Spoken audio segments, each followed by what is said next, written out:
Көп адамдардың сұрағы проработка қалай жүреді деп сұрайды. Сол сұрақтарыңызға жауап беріп кетейін. Көп адамдар қорқады, бұл проработка деген өткен шақтағы менің травмамды қопарады, мені өткен шақтағы есіме түсіргім келмейтін өкпе-реніштерімді қайтадан есіме түсіреді деп ойлайды.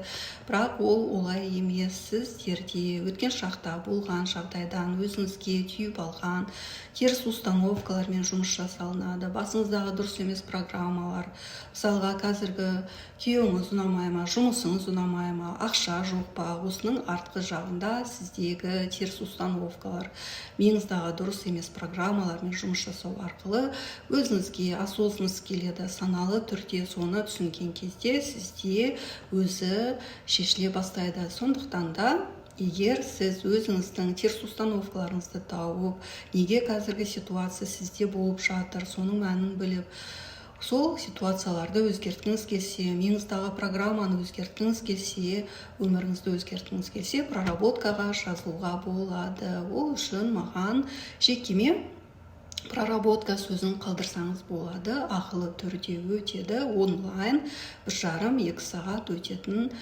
сеанс. Бір сеанстан да кейде жақсы нәтиже алып жатады. Сондықтан парақшам ұнаса лайк басып кетіңіз, ұнамаса өтіп кетсеңіз болады.